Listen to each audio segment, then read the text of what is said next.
Hello, hello. Good to see everyone. Thank you guys for joining. I'm going to add Amber on here and we are going to get started.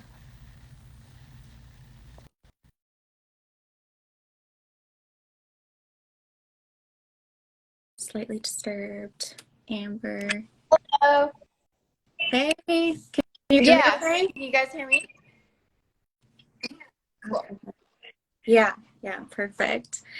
So excited to have you on and just to get to know you more. You're seriously Yeah. so incredible. Like, it's really, really amazing. So I think that anyone from anywhere could have a ton to learn from you. So if you guys don't know, I'm sure most of you do, this is Amber Balcaen. She's a third generation race car driver, and she's been racing since she's been 10 years old, which is pretty incredible. And she's also the first Canadian female to win a NASCAR race in 2016. And she's a businesswoman, and she was also on a reality TV show, Racing Wives. So thank you, thank you, thank you. And is there anything that you want to kind of just let people know about you and where you come from and Yeah, your I'm background and all from that kind of Winnipeg, stuff? Canada. So I'm Canadian. I live here in North Carolina now. It was always my dream, like even when I was young, to move to the States. I just felt that there was so much possibility and opportunity here, and especially wanting to race NASCAR, like you have to be in North Carolina if you want to race NASCAR. So the weather is pretty nice too. Yeah. Um, did you ever think about living anywhere else in the I just States, knew or I was it wanted to live always like the southern East North? Coast. Like I would go to Florida with my parents when I was younger, and I loved Florida. I still love Florida.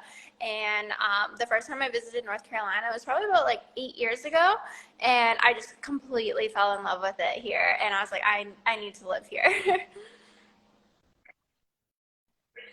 Did you ever do any other sports? Because Canada, I mean, I've even Hmm. seen some like women's hockey games. Uh, that's kind of Yeah, big I there actually for I men never and played women. hockey, but So, I was in like every sport growing up. Like I was in dance, gymnastics, volleyball, cheerleading, horseback riding. Like I did a lot of things, and I love doing all of them. Like I love being active. I love activities in general. But racing was like always that one that like really like hit my heart. Like I grew up in it, and it did something to me that like no other sport did. And I was always like I was good at sports, but I was never great at any of them. And racing was the thing that I was definitely the best at. because I read and I listened to some of the other podcasts that you did, and so your dad was a race car driver, and your grandpa was too, and then your parents met at the track. So like, totally cohesive Yeah. with all the family members.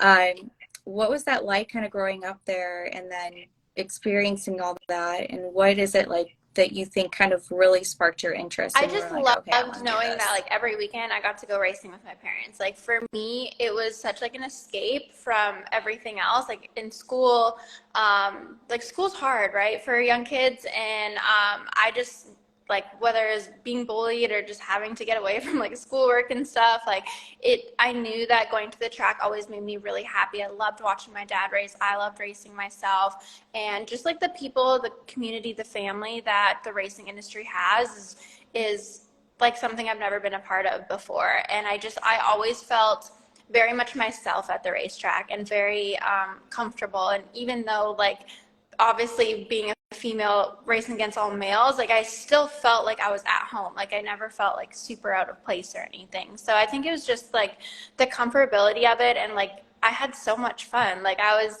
even like a young teenager, I rather have went to the races with my parents and like had a couple beers with them after the race than like going to parties. Like that's it's just I loved traveling. I loved getting to like see all these different racetracks and just really loved racing. Mhm. Someone asked how old you are Yeah, now. So you started when you were 10, and you've been racing yeah. So I'm for 30 20 now. plus years. I hate saying that, but it's true. Hey, I Yeah, think 30 is a great year. Your 30s are even better than your yeah. 20s, so you I have a love lot the to look forward wisdom to, in that my comes with opinion. age. But That's for sure. yeah, and I think like at least for me, a lot 100%. more like confidence and just kind 100%. of sure of yourself. So it's not so much about like worrying so much about like what other Yeah. people are perceiving of you or thinking about you than it's more about just like being on 100%. your I was own and gonna in say your the same own. thing. Like, not only the wisdom, but the confidence that comes, and just like not caring what other people think anymore. Like when I was younger, I really cared what others think, and now I just do what is best for me. And like I go towards my goals and try to work towards my dreams and whatever is making me fulfilled. And if I can, have leave a positive impact on the way, then that's fantastic. But yeah, being like sure of yourself and confident in who you are and where you're going is definitely the best part of getting older. Okay. You had, I heard too that you had a bunch of cousins that were Yep. racing when you were younger as well. Do you think, because you're the only child, so do you think that like being around family, did that kind of spark a competitive side of you with racing? Because I think there's being, watching a sport and then there's a side of it of actually participating and like wanting to Yeah, be definitely. a All my part of cousins that. were around my age, and so they were all racing go-karts, and I was watching them race go-karts, and I was like, I really want to race go-karts. Like, I want to be like my cousins, and obviously all my cousins were boys. So I asked my dad for so long, and he's like, no, like you don't need to be doing this. It's expensive. It's time-consuming.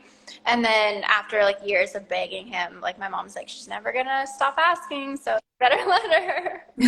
And then yeah, it was cool. I got to race against my Did your mom, cousins, and like they were really, really good. So learned a lot from really my whole family. did your mom ever No, race or she was she always just actually really someone that would wanted to watch? race, but back then, like women weren't even allowed in the pit area at some places. So for like her to race, like her dad was like, absolutely not. Like women do not race. So I think that was a major factor too, and like pushing my dad to let me was like I always wanted to race, and my dad never let me. So like we have to be able to give Amber this opportunity. Yeah, I read online that it's 0.55% of women Yeah, it's are very race car drivers. low. It's that's how, yeah, like there's 124 or 120 something like females that are kind Yeah, of in the out of sport, and like that's pretty much it, thousands and thousands which and is, thousands. Yeah.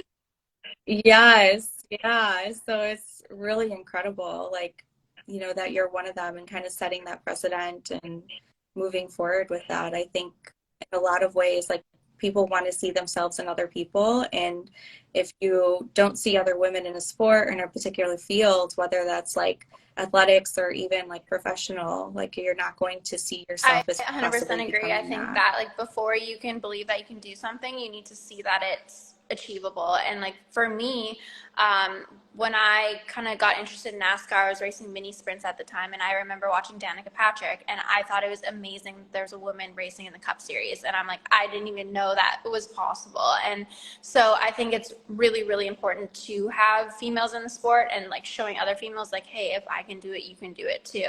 So like representation definitely matters, and it's all about being able to see things before you can achieve it. Even like I said before, moving to North Carolina, like coming here to visit to see that like this is all real and possible for me was a huge driving factor to like, all right, how do I get here now? And it was difficult because being Canadian, I can't just move up to the States. Like it doesn't work like that. I had to hire a lawyer and Right. get a immigration lawyer and get a visa, and it was a process. And even when I first moved down here, I wasn't able. Even now, I'm not able to make any other money other than racing. And so like don't have sponsorship Wow. or like I'm not racing, I'm not making money, and I can't go get a job at Starbucks to like fill that void. So I was very, very broke for a really Yeah. long time when I first started out because I wasn't able to make any other money through another income source other than racing. So Yeah. being Canadian in an American sport has a lot more challenges than most people realize. Yeah. I think even too, like I say this about, because I've done a bunch of different contracts through work across the US, and like besides that, financially and just you're completely in a different area. And we like to think that, I'm sure a lot of people are like, oh, she's Yeah. Canadian, like I'm just like America type, type of thing. But there's different cultures within the US, like being on the East Coast, being in the South, being in the West Coast, Midwest, there's all For different sure. cultures even within our states. And so for you, like you're moving to a place that is outside of your country, and I'm assuming you didn't really know very many people, and then you're also trying to break into a sport with being a woman, you know, out of 124 or 126. Like that's a lot to overcome Yeah, it was at definitely very once. lonely at first. I'm really good at being alone now. Like I enjoy my own like energy, I guess. I spend a lot of time with myself. Yeah. But yeah, I was lonely at first, but to me, like every sacrifice, every hard thing was worth it to be in a race car. Like I was just so happy getting to race every weekend that like it was all worth it.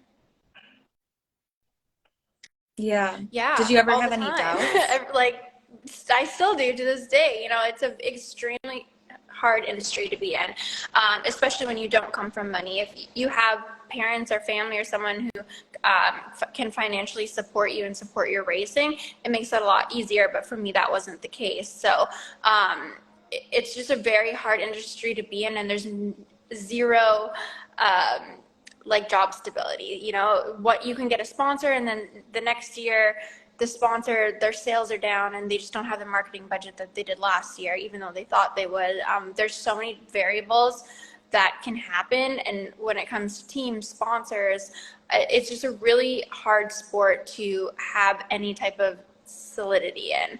And that's why the average career span of a NASCAR driver is only 4 years, because it's just, and even like if you can be in full Oh, time wow. for 4 years, like you had a good career. It's a Yeah. really difficult sport to be in, and you have to be very okay with the unknown. You have to be very okay with not knowing what's next, and very okay with just working as hard as you can to try to make things happen. So you have to you have to just kind of find peace with the unknown and know like it's going to work out how it's going to work out. I'll like, you know, control the things I can control, keep working at the things I know that are going to help me get there. But there's no guarantee in any of it. So you tell me if this is true, because I just, you know, I read this online and there's so many things online now. Um, so you, when you were younger, you had to convince your dad that you were, you know, going to do this, and then you started racing. You were doing a different style of racing than, you know, NASCAR before, and then you went to college. You got a 2-year degree, and then you were maybe going to go for a 4-year. You dropped out. You sold all your belongings essentially, Yep, and then that's you true. moved. And then the first year you Total. made Yeah. $6,000. I remember I moved into Wow. an apartment that was like low income housing. I had a roommate and my rent was like $360 a month. So I'm like, I just have to figure out how to make $500 like a month because I can like live this much. Like it's crazy to think like how I live It is now versus like how I lived insane. back then. I'm like, I don't know how I did it. Like I couldn't have done it now in this day and age because everything is like so much more expensive. I don't think I could have done it now. Well, I mean, besides like the cost and stuff like that, I think that's just like that's really incredible. Like you are basically in your very comfortable hometown. You're doing well, like racing. You were still racing, if I'm not mistaken. And then you were like, you know what? I have no guarantees, but I'm going to sell my car. I'm going to drop out of school, and then I'm going to move to a different country in a different area that I really don't know anything about and try to do NASCAR of the Yeah. 0.55% of women who do it. That's really like incredible. Like, how do you keep yourself if when you have doubts and you're kind of fighting against these odds, like how do you keep yourself like focused and like I still think like motivated to I've keep always been going? a dreamer. Like I've always like had my head in the clouds and like to the point where I'm probably like a little bit delusional. And I think it's a great thing because I mean it's gotten me here so far. And like I remember when I was younger, like I'd tell my I parents think like it's I'm gonna do great. this and I'm gonna do this, and they'd be like, okay, Amber, like whatever. And then like I started to actually do those things, and for me, like it's just Yeah. always like I just have to find a way to do it, and like just I have to be super resourceful, just work really hard, be disciplined, and I think the biggest thing is like I've always believed in my potential. Like I've always there were times maybe I didn't believe in my where I was at that point, but I was like, I know my potential is way more than this. I know I can achieve way more than this. I know I can be way more than this. And I think every time I've accomplished something, it's just moved up. Like, you know, I want to get to here. And then if I accomplish that, I'm like, well, if I can do that, then I can do this, you know? And, you know, the days where I'm not motivated and I do have self-doubt and I'm like, what am I doing? I think it really just comes down to like believing in in the bigger plan and the bigger idea that I have and putting in the work to get there. If I'm just laying in bed all day doing nothing, it's not going to happen. But I'm super disciplined with my habits. You know, I have my like 10 things I need to do every day to help me reach closer to my goals. And if I'm doing all those things every single day, then I'm winning the day. You know, once I get a week of that full, then I'm winning the week. If I can do a month of that, then I'm winning the month. Then, you know, I get to the track and I have this confidence knowing that I did absolutely everything I could leading up to the race and give my race 100%, you know, effort and execution and hopefully win the race, right? So I think it's focusing on like the micro aspect of it to lead to the macro result. So I think it's just knowing that I can control the things that I can control, and everything else you really just have to trust that it'll fall into place. Because if you live with this like anxiety and fear and worry that things aren't going to work out, then you're just putting that out there that's not going to work out. So like for me, there's no other option but to just stay positive and be grateful for the things that I have now. I'm very sure of like the purpose that I have, and I know who I want to be and what I want to achieve, and what kind of impact I want to leave on this industry. So if I can just keep, you know, my purpose, my gratitude, and my discipline at the forefront of everything I do, then I think things usually kind of work out. Yeah. There's so many follow-up questions I have to that. I think first is like there's a you can have a goal and you can have a dream, and so many people do, but a lot of people get overwhelmed with like the anxiety or the fear of failure, and they really let them stops them, and they can't even take the first few steps to get there. So like, has that ever happened to you, or what would you recommend for someone who Yeah, I think more experiences at the that? beginning I had more of a fear of failure, but now I've failed so many times that I realize like it's not that scary because you learn from it and you move on. And even when you fail, like you're still growing. You're still getting somewhere. And I just think about like Yeah. the life I would have had if I didn't go after this dream, and I would be extremely unhappy and extremely miserable. And I would hate to live Yeah. the rest of my life being like, oh, I wish I would have done that, or what if I did that, or who could I have been? Like, at least giving yourself 100% and investing Mhm. in yourself 100%, you know that you did everything you could. And I rather try and fail than have never tried at all, and just live like in regret and live knowing that I didn't be authentic to who I was and what I could be. Like, I just really feel like I know my purpose and what I want to do, and I need to try everything I can to make it happen and get there. Yeah. Is that what kind of like sparked your, because it sounds like, at least from, different interviews that I've heard, like you basically just like went home and you were like, I'm Yeah. dropping out of school and I want to do this.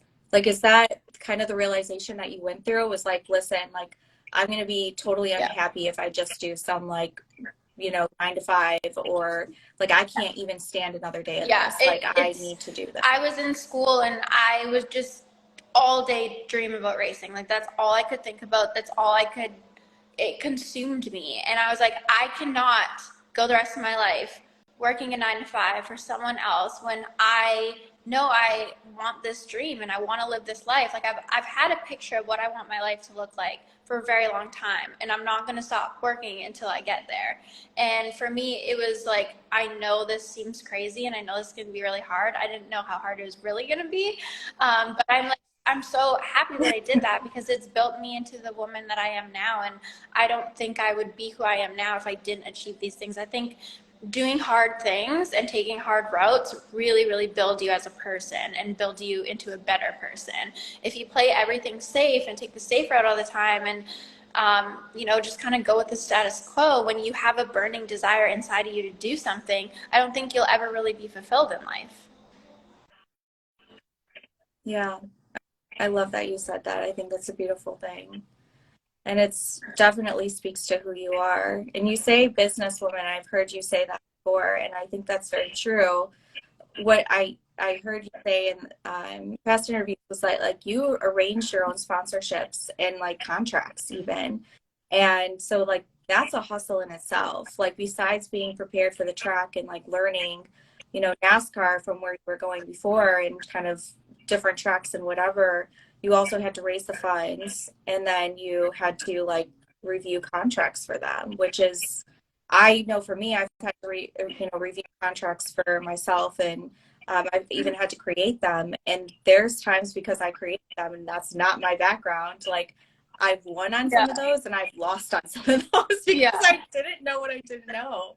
So it's like, what was your approach in doing all that extra like side stuff to still be able to make it in the I, sport? I just really didn't have another option. I had to learn. I had to figure it out. And I remember when I told my parents, like, I'm dropping out of school and I'm going to go do this. And they're like, Amber, we can't financially support this, right? And I'm like, yeah, I know. And they're like, like even when I first moved here, I'm like, yeah, I'm coming to pursue my dreams as a racing driver. And everyone's like, if you don't have a famous last name, if you don't have millions of dollars backing you, like if you don't come from a ton of money, you're not going to make it. Like you're just not. And I've had every single person tell me that. Like there's the only people who make it in racing, or if they have a famous last name, like their dad was a NASCAR driver, or they have millions of dollars supporting them.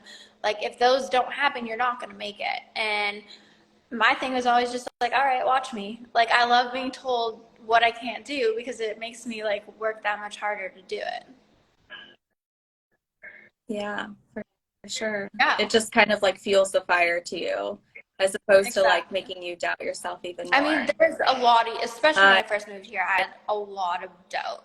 And because it's just so difficult to do. And I watched so many people come in the industry, leave, come in, leave, come in, leave, because they didn't have the sponsorship, they didn't have this. And I have had years where I haven't had sponsorship and didn't get to race. And I just, I was so in so much belief with my potential. I'm like, I cannot give up. Like I have to show people that this can be done, that you don't need to come from money, you don't need to have a famous last name, you can be a female, you can be Canadian. Like all of the odds that are stacked against me, like I just want to show people this can, like I want to be that example, be like, if I can do it, like if me can do it, you can do it, because I shouldn't be able to do this, but I figured out a way. So if I can figure this out, you can figure out whatever you're trying to achieve. some numbers that I kind of read about for when you were raising funds for your own sponsorships, like how much was that? And then how much is it to race? So the first couple years, it was like in like 250,000 range. Now it's millions. So I'm needing to raise like millions of dollars every year to race. So it's Wow. So yeah. you're like a venture capitalist at the same Yeah, time. exactly. Yeah. And like knowing now that like I have raised millions of dollars on my own, it gives me the confidence to know that I can do it again, kind of Yeah. thing. So like again, like there's no stability in this, there's no guarantee ever. But when you go through really hard things and show yourself you can accomplish them, it gives you more confidence going forward. And I think when I first moved down here, I didn't have any confidence because I didn't achieve anything, right? And it's hard for people to believe in you when you haven't done anything. Right. So, like, yeah, I won local races and local championships in dirt racing, but I hadn't won a NASCAR race. Like, how, it's hard for people to believe in you when you haven't done anything. And so it was me betting on myself and working on myself to try to accomplish things, so then people would start to believe. And even now, like I still have felt like underestimated, overlooked, but I just don't, it doesn't get to me anymore. I just continue to stay on my path and do my work, and hopefully, eventually I get where I want to go. Yeah. It's very much like I keep seeing, of course, Kobe Bryant's like one of the best, most famous basketball players Yeah. ever. And he just like kind of says the same thing. Like it sounds like a lot of excuses when people like put in those doubts or, have basically speaking out fear instead of belief. And it sounds like you kind of have the same thing. You're just like, that's just an excuse and I'm going to do it anyways. 100%. And like, that's the thing, is I could have used so many excuses to not go after this dream, but you just have to figure out a way, like I love using this terminology because it's kind of racing, but you don't need to have all the tools in the toolbox to build the life of your dreams. You just need to know how to be resourceful, work really hard, be really disciplined with your actions, with your habits, how you think, your thoughts, and the intent you have. And I think for me, again, like just knowing what my intent is, my purpose, and working towards that really drives me to get there. What is it that you want to, like, looking back in another 50 years or whatever, what is it that you want to be known for? What is it that you want to stand for just in this life? Yeah, I just want to be known as someone who like really made an impact on the industry, and someone who worked really hard to achieve great things, someone who won a lot of races, someone who gave back to the industry in a lot of ways, and changed the industry. There's a lot of ideas that I had that can make this better. And I really just want to show people, like, it doesn't matter what all those excuses you have are, you can figure it out. And if you're willing to put in the work to get there, then it's possible. Yeah. So Christian, 3 said, I admire self-made drivers like Amber who looked for sponsors on her own without family backing. That's what makes you unique, Amber. So I think a lot of people feel that way, and it's just like, it's so motivating to hear that. And what you said too is like, that you can raise the funds, and I think that's very translatable to like other things that you might want to do in life, because racing, for, like you said, for most people is a shorter period of time, and it's also extremely dangerous. So like, is there something that you're working on that you're besides racing, like that you're looking forward to when you talk about change in the sport or giving back? Is there something that you are like really focused on to do? Yeah, I definitely have some ideas in mind that I would like to move forward with, but I'm still really focused on being a driver right now. But the cool thing is, like, because I've had to build all these different skills to get sponsors, now I feel like I have the business mindset and entrepreneur ability to go and, create my own businesses and be a leader, and be able to manage people and do things like, so I'm excited to one day go forth with these ideas that I have, and see where that happens. I really enjoy public speaking as well, like motivational speaking. That's something I like doing, want to do more. And I've thought about doing some online coaching, with whether it be mindset or just marketing and sponsorships for other drivers. So there's some things I have in mind. It's just, I always have a lot of ideas, so it's hard to just pick a couple and go for them. Yeah, I'm kind of the same way. And then sometimes when that happens, like I have to kind of think about like where I'm going to put my energy really in full force, and then like what really speaks to me, and what is like kind of what you were saying before, like what is something like I can't get out of my head. There's certain things that just can't get out of your head, and you have to do it just because it's you in that way. Yeah. But right now I'm still just, my heart's all in racing, and I just really want to continue to try to win races and climb the ranks. You had a crash in 2020. That was the worst crash that you had. Mm-hmm. And I heard that that was like the only time that you thought about maybe I shouldn't do this type of thing. Yeah. Yeah, that was the only time, but it lasted like a couple hours, and then I was like, all right, how long till I get back in a car? When you do something your whole life and like you love it more than anything, it's hard to step away from it. You got to figure out how to get back at it. So I like to say that racing is my addiction, and because I truly feel like I'm addicted to it. Like I'm addicted to the feeling of being in the car. It's not like nothing I've ever experienced, and just getting to go to the racetrack, and the camaraderie, like my teams, the fans, like everything about NASCAR, I just love so much. And driving is just the cherry on top. Is there like a word that you can use to describe that feeling? Like, what is the feeling that, like, when you say I love it, like, what does that feel like? Euphoria, for sure. And it's just like, it's like euphoria in the car, or is it euphoria like, okay, when I'm in the car? Because when I'm in the car, it's so crazy. It's like you go into like a subconscious, like you're conscious, but you're not conscious anymore, because you're so focused on driving. but then you go into your subconscious to drive because there's so much going on. It's like you're in a way, you're in such a relaxed state, but your heart rate's also like 140 because you're going 180 mile an hour. So it's like the contrast of everything being super fast but super slow at the same time. That is just like the like euphoria.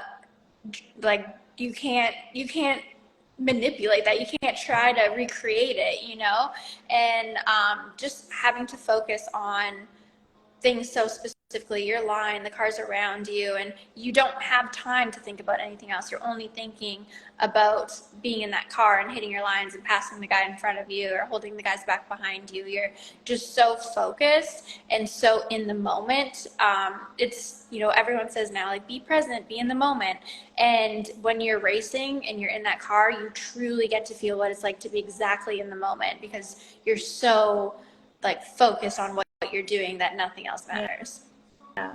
It sounds like it's very like freeing for you. So freeing. It's so freeing. Like it's doesn't matter what I'm going through. Like if I get to be in the race car, it's like everything, all your problems just fly away. It's the best.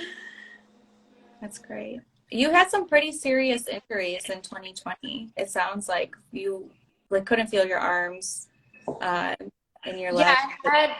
I had my lungs collapsed and then just a few burns to my arms. But um, when I got out of the car, I actually like woke up in the ambulance. I couldn't feel my arms or my legs, so I thought I was paralyzed at that time. And that was like the scariest feeling because I've never not been able to feel my limbs before. And that's when I was like, I don't know if I should continue racing. Like I kind of want to be able to walk and stuff. But they shot me full of adrenaline, and it was all good after that. Yeah, that's definitely terrifying. But it kind of seems like you came to the decision like I'd rather live my life on my own terms, happy, free, and Yeah. free car than like, you know, just wondering what if or kind of missing out. Absolutely. Like I said, the feeling that I get in the car is like it's something I can't step away from. Not for a while anyways.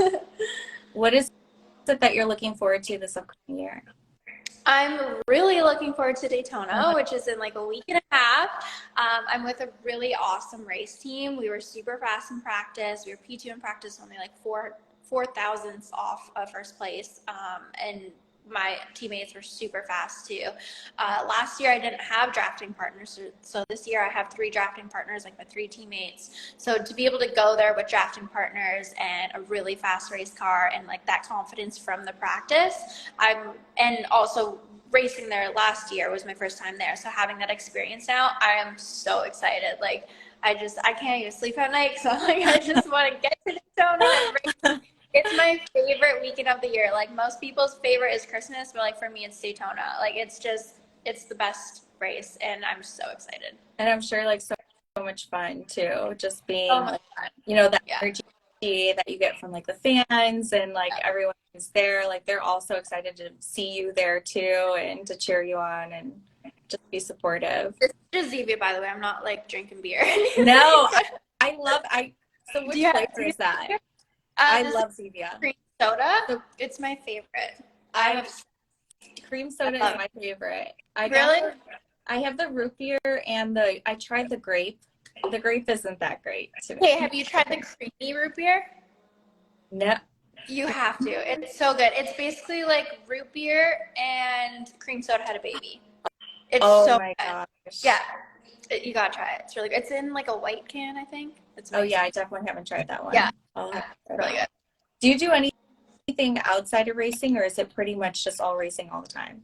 It's pretty much all racing all the time. Like when I'm not racing, I'm preparing for racing. So like fitness, I work out every day, watch footage. I'm doing sponsorship stuff.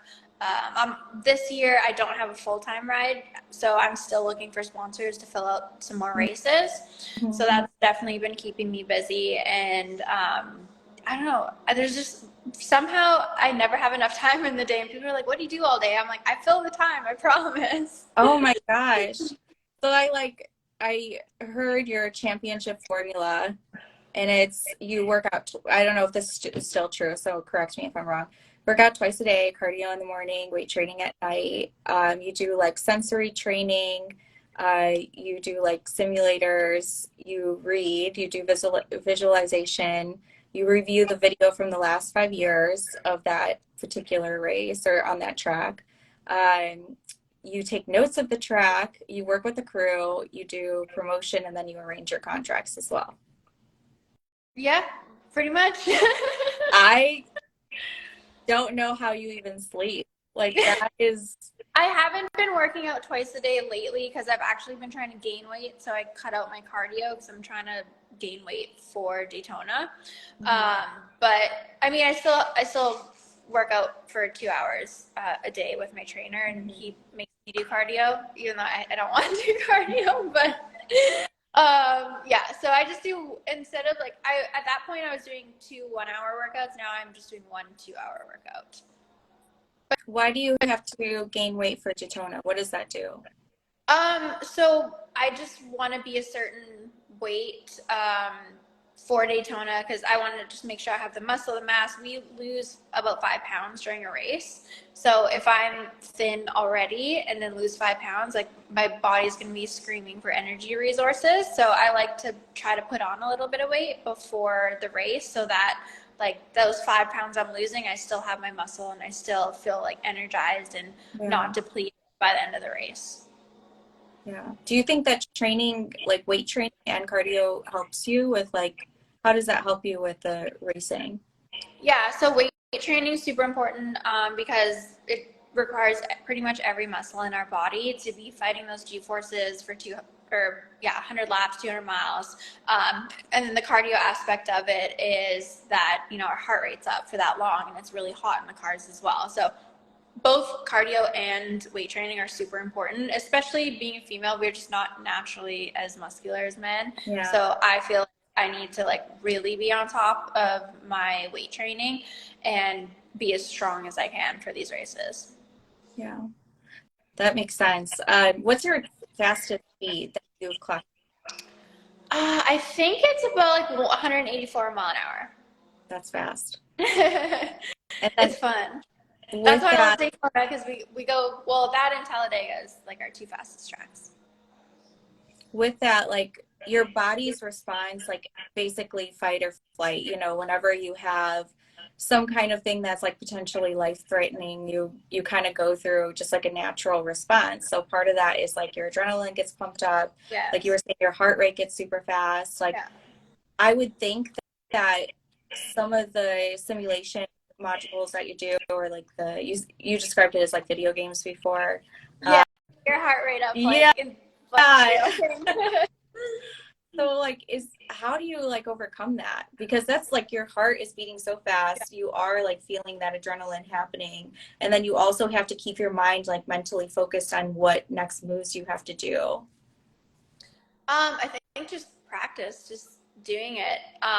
Like even last year, Kansas, it was my first mile and a half race in like a really hot environment, and I had never been so sick after a race in my life. It was like the first really hot one and my first like long mile and a half, and I remember I while I was in the car, like I was pretty okay. When we went to caution, I would start getting lightheaded and dizzy, and then once we went green again, like it's your adrenaline takes over and you're fine.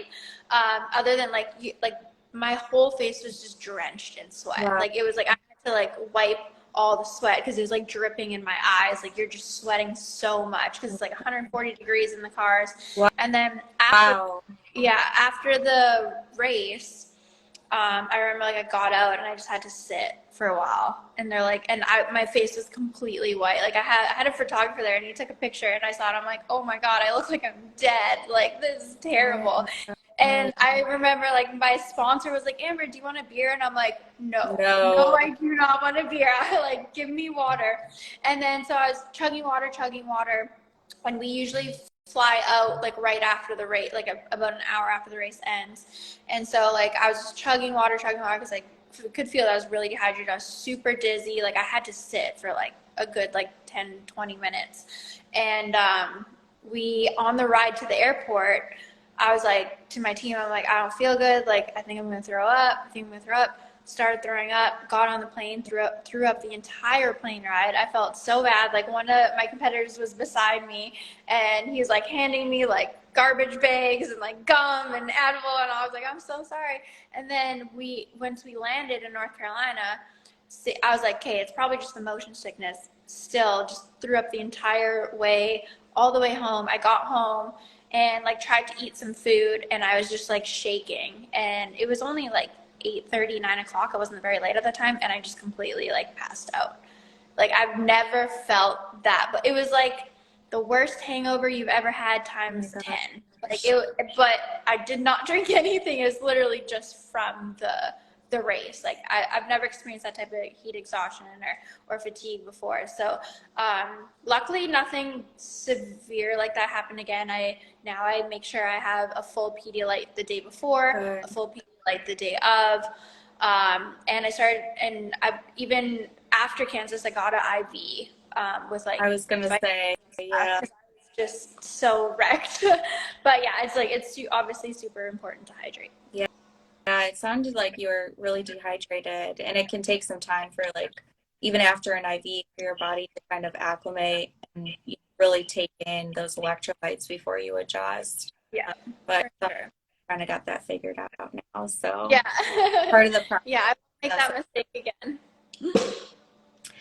Do you have a pre-race playlist? Like, is there like music that you specifically listen to, or like how do you kind of get mentally and focused right before you get into the car? Um, Honestly, I don't really listen to that much music. I kind of just like am pretty quiet and zen to myself.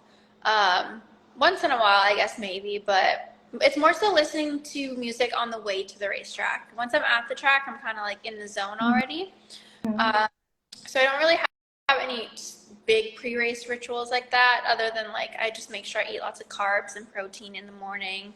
And then the way that I put on my safety equipment is like the exact same way, exact same pattern every single time.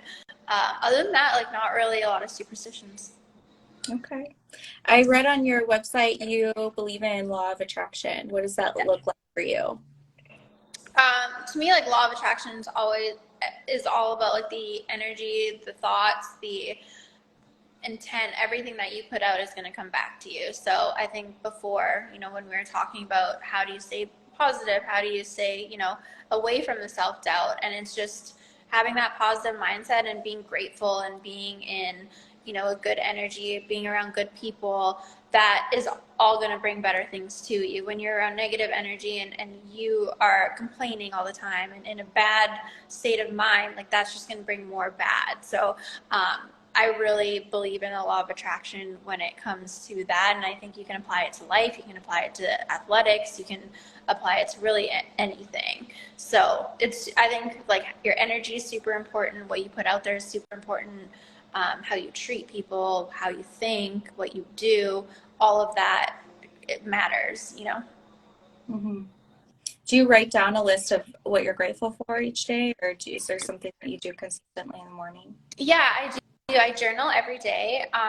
It looks a little different every day. Sometimes it's like affirmation, sometimes it's what I'm grateful for, sometimes it's things that I learned in the day, whether it was just like through one of the books I'm reading or through a conversation with someone or just a random thought that I had in my mind. I journal every single day, and that just kind of, again, like helps me kind of be zen and process my thoughts and keep me like I think I'm a pretty like calm person, and I like being like calm and just chill. And yeah, I think it really helps with mindset, like just when you can calm your mind and be kind of at ease with everything and be grateful, it's just life's easier. Yeah. I think so some people submitted questions, and I think we've answered most of them. One person asked, who's your hero and who inspires you? Ooh, that's a good question. um I don't really have like one person specific. Like I think I take a lot from a lot of different people. Like my mom and my dad have been really great people in my life and really like I feel very lucky to have them as my parents. Someone who I really look up to and learn a lot from and take a lot from is Andy Frisilla. He's the CEO of First Form, which is one of my sponsors, but he has a podcast and books, and I think if it wasn't for him, I wouldn't be where I am. He's just really, his information is so good, and if you apply everything he says, like I really don't think I would be where I am without him, because I've learned so much from him, and not only him but all the other authors of all the other books I've read. I think reading is super important for self-development, and the more you can like control your mind and ease your mind, I think the easier life gets. Maybe not, it doesn't make life easier, but it makes it easier how to deal with life. Like you can figure out how to deal with hard situations, and yeah, life never gets easier, but you know how to handle it better. Yeah, I think reading, like, probably the most beneficial things that I've experienced is it's just like it's giving you sometimes a different perspective, but then Yeah, also sometimes like a different way of thinking about the same situation that you absolutely. wouldn't have like come up with on your own. So Yes, I totally absolutely. And sometimes it like reignites thoughts that you know but kind of forgot about, yeah. or things that you reminded about. I really like that aspect of it too. Is there a book that you're reading right now? I just finished. What did I just finish? I'm reading "Can't Hurt Me" right now by David Goggins, I but I read that one. That one yeah, was so good. That but one I was just awesome. finished reading "The Compound Effect" and Oh, I loved it.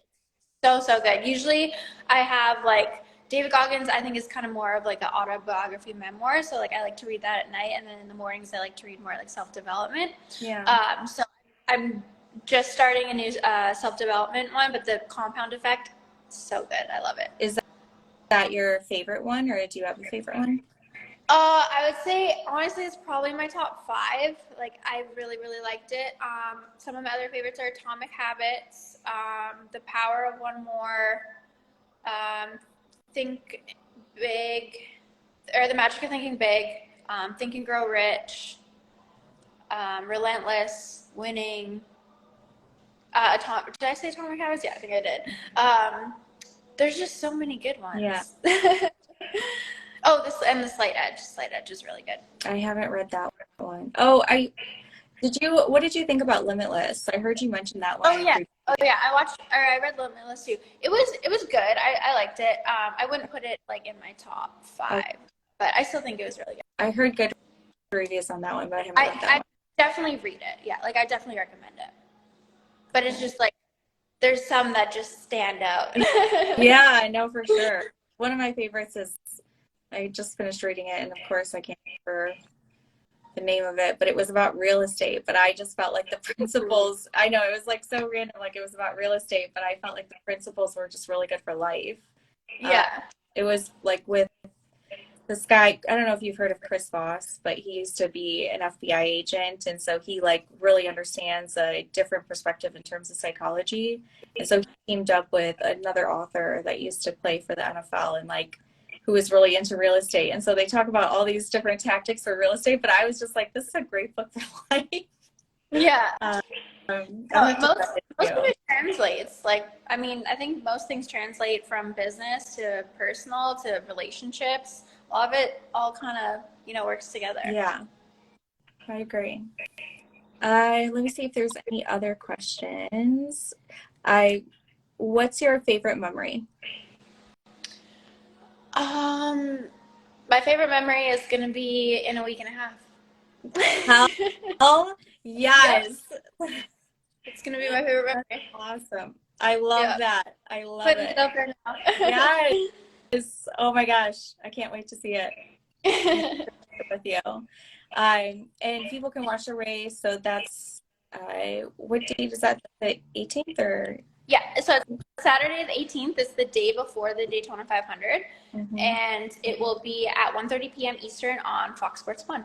Perfect. And then if people want to connect with you or learn more about you or follow your journey, how can they do that?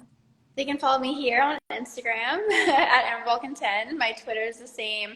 And then Facebook is Amber Balcaen Racing. And then my website, if you want to come go and purchase some merchandise or get a hero card, it's amberbalcaenracing.com. Perfect. Anything that you want to add that we didn't talk about? I don't think so. I think we covered a lot. Thank you for having me on. Yeah, no, thank you. It was such a pleasure. I learned so much, and I hope everyone else did too. And I'll be following your journey, and I can't wait to see more. Thank you so much. I appreciate it.